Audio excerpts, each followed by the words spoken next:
Hi guys, it's Maddie. So, I wasn't sure how to do this video because obviously I've updated you so far with like booking in for therapy and like the steps to get the phone call to then like be referred for therapy, which I've already told you guys about, how like therapy changed my mind through like it's called therapy, like change my mind kind of thing, about how I had that phone call about having my assessment soon, and then I did my assessment, which I'm trying to get the dates up for now because my brain and dates aren't great. So on the 20th of March, Wednesday the 20th of March 2024, I had my like phone call. And we spoke through everything, like my assessment, and we talked through it on the phone. And I'm not going to go into detail about like what was spoken about because that's my personal business. But essentially we had a talk for like 1 hour and like 6 minutes about questions of whether I should be on their therapy service or not, or if I should get referred to somewhere else, or if they give me materials to make my own educated decisions. So I had that phone call, and that phone call went really, really, really well. And then the next day, on the 21st, I got an email at like 8 o'clock in the morning with the assessment results. And I'm gonna only say what I feel comfortable with, but basically they said hold on. Oh yeah, I need to do a web seminar leading up to before I can have my therapy sessions, and they will be for 4 weeks, one a week. They will be an hour and 30 minutes long, and it will be listening to a web seminar on preparing for long-term conditions therapy. So that's the first thing. I also need to do questionnaires. They'll be sent approximately 2 to 3 days before each session, so you can keep track of how I'm doing basically. Web link for the seminar session, so it'll be online on a video. Microphones and cameras will be off though, so it'll be like anonymous, which will be good, so I can just watch the seminar, make notes. I'm going to make notes, I don't know if you're supposed to, but I'm going to make notes, or just listen. I'll see how I feel and what the vibe is. And then there's a section called signposting. So while you're waiting for treatment, they sent me some links to a mental health charity for like females only. They sent me a link to a free mental health support group for under 25s. And they sent me a link to low cost counselling. They also then referred me to employment support, which I'll get onto in a minute because I had the phone call for that today, and the other day. I'll get onto that. We're coming back to that. So they said that will be contacting me soon. And then self-help resources. So they sent me a link to that.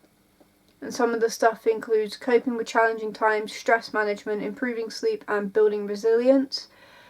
And then obviously if you feel like you're in an emergency situation, call 999 or like a GP or something like that. So yeah, that's basically my little plan so far. It's been really helpful, really well set out. I did say like, oh wait, let me get a pen, and they were like, we'll email everything to you. And I got text notifications before my phone call today to keep reminding me, so that was very good as well. I liked that a lot. Anyways, going back to what I said about the employment support, I had that today, but basically what happened was, let me get the dates up so I don't get this wrong. It was Friday the 22nd of March 2024. I had a phone call. It was a very brief phone call, just basically saying, are you still happy to be referred to the employment support part of it? And I explained to them I've got a job now, so will I still qualify for that? And they said yeah, we'll do an assessment. So then today, on the 25th of March, 2024, I had a phone call. It was like 22 minutes long. It was about how I feel, basically, about this new employment situation and like resources for my mental health. And then they sent me, which I'm only just really looking at now, they sent me an email saying thank you for speaking with us, and they sent me stuff on dealing with fibromyalgia in the workplace, which is really helpful because there's not a lot really that people do for fibromyalgia, so that was really helpful. So they sent me a long email about stuff to do with having a disability in the workplace, which is really helpful. And navigating my condition while at work. Sent me an anxiety in the workplace leaflet, which is because I'm an anxious human being. I put on a mask when I'm at work. I will try and hide it inside, but I do get anxious, so coping mechanisms are more than welcome. And like reasonable reasonable adjustments were talked about, and fibromyalgia in the workplace, another thing was sent to me, and I need to look through that all properly later, not when I'm in the middle of a video, but basically that was really helpful. But I will say, I'm not very used to being like open about how I feel without feeling like a burden, and I'm not very used to having to be completely honest and not sugarcoat stuff and go, I'm fine, because that's obviously not like why I'm there. If it was just, oh, I'm fine, then why would I be at therapy, you know? And not saying that you have to, anyone can go to therapy, but I mean for me personally, they know the reason why I am talking to them right now, because I'm clearly not fine, and I'm finding coping mechanisms for myself, and it's very hard to be honest sometimes, which is gonna, some people take that the wrong way, but hear me out. It's very hard to be honest in a vulnerable sense and not just be like, I'm fine, you know? And it's been a lot for me, and with the phone call, I was thrown off by one of the questions, and I didn't know what to say, and I was stumbling, and I was like, oh wait, can you repeat that? I'm so sorry, can you repeat that? I'm so sorry. And I was just kind of really like nervous, and after that phone call I was like, oh my god, I've messed everything up, I said everything wrong. But I need to remind myself that they are probably used to people being nervous and stumbling and getting their words messed up, because it's nerve-wracking. Therapy can be nerve-wracking, and I'm sure they're used to people getting nervous and going like, oh, blah, blah, blah, blah, word vomit, you know? I'm sure they're used to that. So I need to stop beating myself up about not being completely composed, and like, because I try to be in like professional situations, I try to be composed and stuff, but sometimes it's very hard to, especially when you're very nervous and you're talking about stuff that makes you uncomfortable to talk about because you tend to keep it inside. And it's easier in a sense of talking to a camera. Like right now I'm just by myself, no one's asking me questions, no one's being like, oh, what do you mean by that, you know? It's helpful. This has been helpful so far, and I'm very grateful for all the support and avenues they sent me, and I need to go through all the links and work on my stuff before my first web seminar on the 2nd of April. But at the same time, it's also very nerve-wracking, and that's completely fine and completely normal. Like, it's a new experience. I'm not used to this, and that's okay. But I'm working on myself, and I'm working towards stuff, and yeah, I get very stressed out when I feel like I haven't explained myself, and I get very anxious about explaining myself, but it's all part of the process, you know? And if I want to reword how I said something, that's okay, you know? I hate the idea of being misunderstood. I never want someone to listen to me talk and be like, what do you mean by that?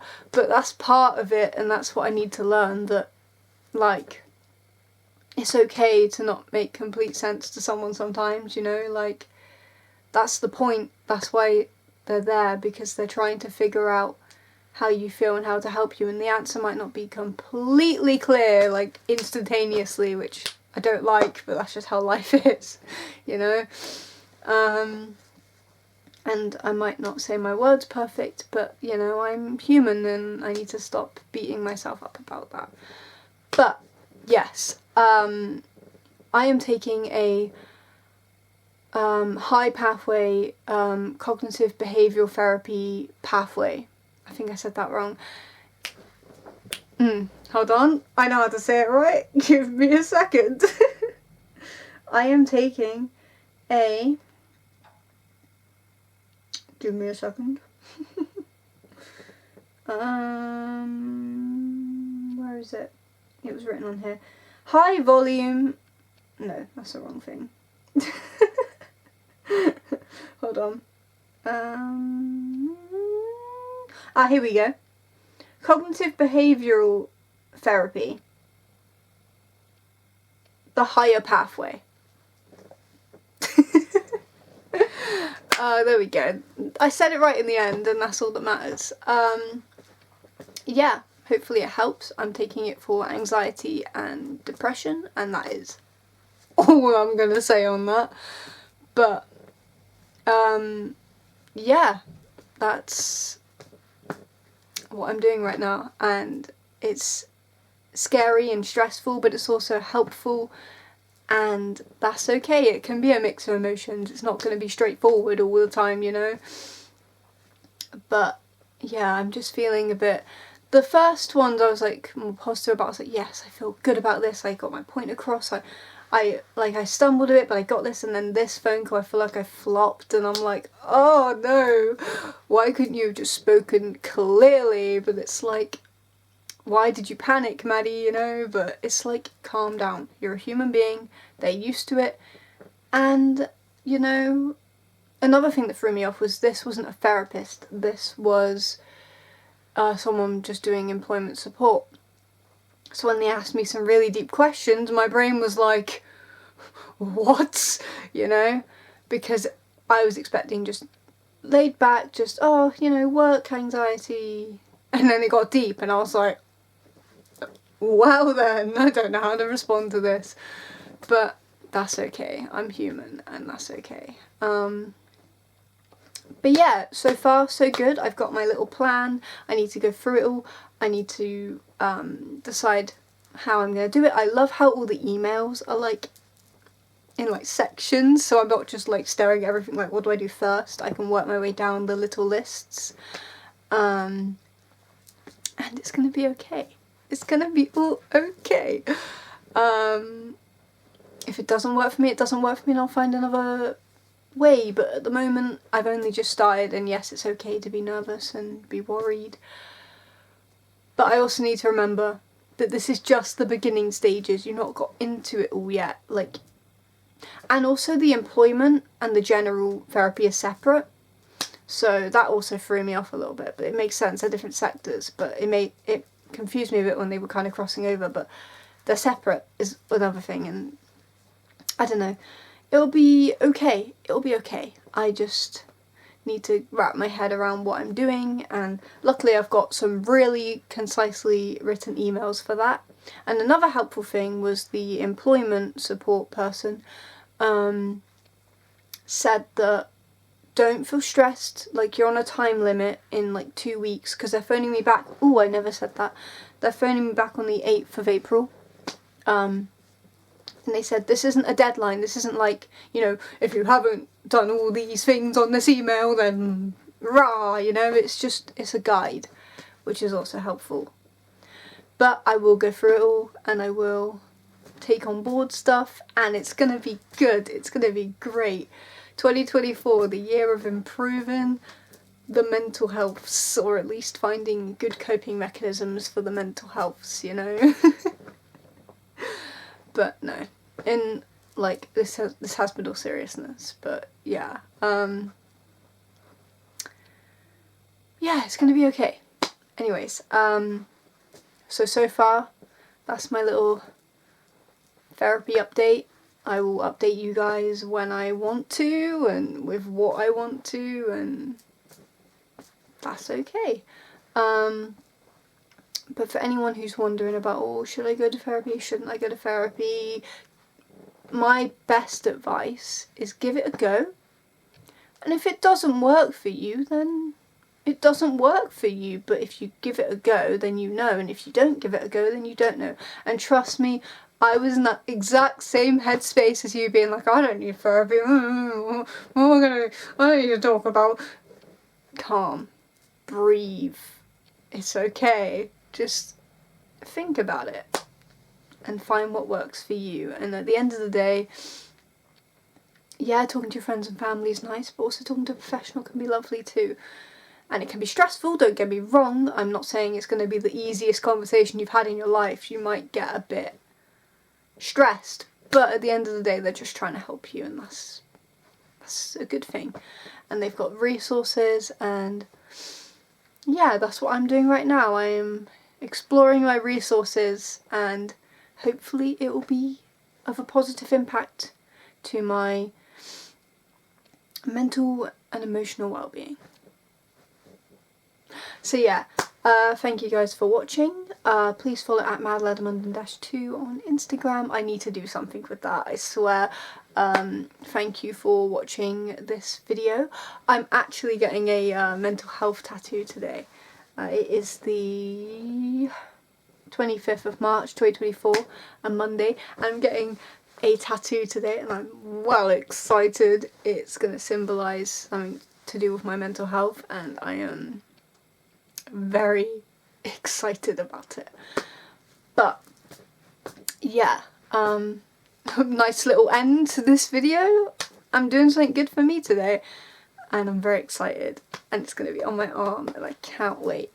But if you're interested in seeing that, that will be at some point on my other channel, which is more personal. This channel is to do with disabilities and health and well-being and stuff like that. Whereas the other channel, yet to be get a tattoo. But yeah, thank you for watching. Thank you for all your support and kindness. Hopefully this video helps someone, or you were just curious and now you know about me a little bit more. Yeah, I kind of want to show this outfit. This is not what this channel's about, but you know what? Sometimes we... Oh, hold on. Oh, ow! Oh, my hips. Sometimes we got a little green outfit and this shirt.